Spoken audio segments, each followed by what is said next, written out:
देख रहे हैं विकासनामा न्यूज, आपके साथ मैं हूं राशि। आइए खबरों की शुरुआत करेंगे। ग्वालियर चाइल्ड ट्रैफिकिंग का हुआ खुलासा। 3 बच्चियों के नहीं मिले दस्तावेज, 2 आरोपी युवकों को किया गिरफ्तार। बच्चों की उम्र छुपाने के लिए फर्जी दस्तावेज पुलिस ने भारी मात्रा में किए जब्त।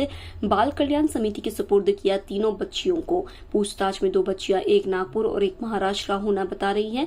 एक बच्ची का नहीं चल रहा है कुछ भी पता। एसपी अमित सांघी ने एसआईटी टीम का किया गठन। एडिशनल एसपी के नेतृत्व में 9 सदस्यीय टीम का किया गठन। पूरे गाँव में रहने वाले लोगों की होगी काउंटिंग। कल से 2 दिन तक किया जाएगा यहाँ पूरा काम। काउंटिंग कर घर के हर मेंबर की बनाई जाएगी पहचान। इसमें नए सदस्य आने पर पुलिस को मिलेगी मदद।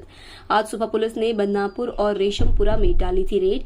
6 बच्चियों को पुलिस ने रेड के दौरान किया था बरामद। इन बच्चों के दस्तावेज उपलब्ध कराने के बाद माता पिता को सौंप, लेकिन 3 बच्चियों के दस्तावेज 2 आरोपी नहीं करा पा रहे थे उपलब्ध। क्राइम ब्रांच पुलिस ने की थी कार्रवाई। है कि हम बच्ची के माता पिता हैं या हमने आरोपियों को दिया है, तो हम इसका पूरा वेरिफिकेशन करेंगे और ना ही इन आरोपियों द्वारा बच्चियों के संबंध में कोई दस्तावेज प्रस्तुत किए हैं। अभी इनको सीडब्ल्यूसी के, जैसा मैंने बताया, सुपुर्द कर दिया गया है और वो इसमें अभी अग्रिम कार्रवाई कर रही है। दस्तावेज जो आपने बरामद किए हैं, क्या लगता है इनको एज छुपाने के लिए? हाँ, जैसा अभी जो 3 बच्चियां हैं, इसमें एक बच्ची के संबंध में हमें 2 दस्तावेज ऐसे मिले हैं जो आपस में ही विरोधाभासी हैं। यानी एक दस्तावेज को पढ़ के बच्ची नाबालिग प्रतीत होती है और दूसरे दस्तावेज में वही बच्ची बालिग प्रतीत होती है। इससे ही प्रतीत हो रहा है कि कहीं ना कहीं इनमें फर्जीपना है। नागपुर का कनेक्शन बताया जा रहा है 2 बच्चों को लेकर। हाँ, ये ऐसा बताया जा रहा है कि एक के माता पिता नागपुर में हैं। तो जैसा मैंने बताया कि एक के बारे में ये बताया जा रहा है कि मुंबई में है। अगर ये लोग आते हैं, क्लेम करते हैं, तो सबसे पहला प्रश्न यही उठेगा कि बच्चियों को यहाँ आपने क्यों भेजा, किसके पास भेजा, किस कार्य से भेजा, और बच्चियों के ये जैविक माता पिता हैं या नहीं हैं। ये बहुत सारे हमारे विवेचना के बिंदु रहेंगे जो कि अभी आने वाले दिनों में हम इसको लॉजिकली पूरा करेंगे। एसआईटी की टीम गठित कर दी है, उसमें लगभग कितनी टीम के सदस्य रहेगी इसमें? एसआईटी एक इसमें गठित की गई है जिसमें एडिशनल एसपी सेंट्रल जो हैं वो उनके पर्यवेक्षण में ये पूरा काम होगा। और अभी इसमें जो है 9 सदस्यीय एक दल बनाया गया है और ज़रूरत पड़ने पे जो एडिशनल एसपी हैं वो अपनी विवेक अनुसार इसमें मेंबरों को कम या ज़्यादा कर सकते हैं। प्रशासनिक अधिकारियों को सहयोग दिया जाएगा? हाँ, जो मैंने आपको बताया कि गांव में अब हम लोग एक पूरा सेंसस चलाएंगे, पूरी जनगणना करेंगे, जिससे कि इस तरह की गतिविधियों पे पूरी तरह से लगाम लग सके।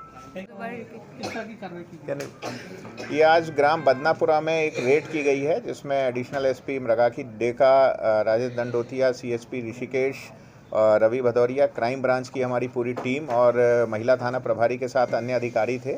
और 2 दिनों की गहन पड़ताल के बाद ये नाबालिग बच्चियों से कुछ गलत काम होने की या उनके द्वारा कुछ गलत काम कराए जाने की सूचना मिली थी, जिस पर से आज रेड की गई। 3 बच्चियां बरामद हुई हैं जिनके बारे में कुछ भी ये पता नहीं चल पा रहा है माता पिता कौन है फ़िलहाल, और इनके कागज़ भी हमें नहीं मिल रहे हैं। इसमें महिला थाने में मानव दुर्व्यवहार अधिनियम और भारतीय दंड विधान के तहत प्रकरण पंजीबद्ध किया गया है।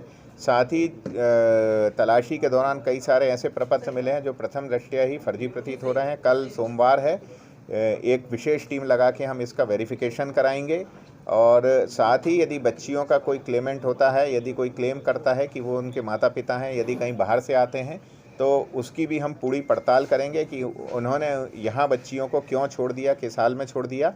फ़िलहाल बच्चियों को हमने जो चाइल्ड वेलफेयर कमेटी होती है सीडब्ल्यूसी, उनके समक्ष प्रस्तुत किया है। वो बच्चियों के कथन ले रहे हैं और उसके बाद सीडब्ल्यूसी जैसा निर्देश देगी वैसा हम उसका पालन करेंगे। अभी हमारे पास दो टास्क हैं। जो कुछ प्रपत्र जो प्रथम दृष्टया फर्जी प्रतीत हो रहे हैं उसके लिए कल हम उसका वेरिफिकेशन करेंगे और साथ ही ये पता करेंगे कि ये कहाँ से बनाए जा रहे हैं। एंड सेकेंडली जो हमको ये बच्चियाँ मिली हैं इनके बारे में हम पूरा पता करेंगे।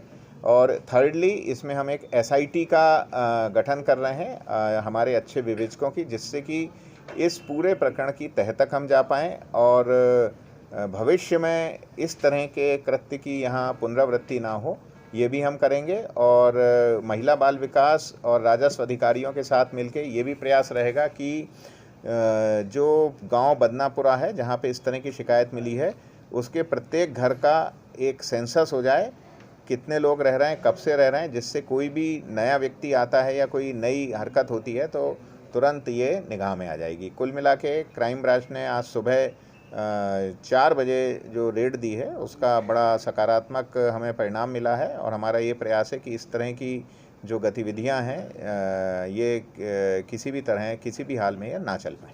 सर जो आरोपी इसमें आपने पकड़े हैं वो कहाँ से इनको लाना बताया जा रहा है, उनके बारे में पूछा? ये अभी प्रथम दृष्टया पूछताछ में बच्चियों के बारे में कोई भी संतोषजनक उत्तर इन आरोपियों द्वारा नहीं दिया गया है और जैसा मैंने बताया कि अभी हमारी विवेचना खुली है, यदि कल कोई आता भी है कि हम बच्ची के फिलहाल खबरों में इतना ही। अपडेट्स के लिए आप बने रहिए हमारे साथ। नमस्कार।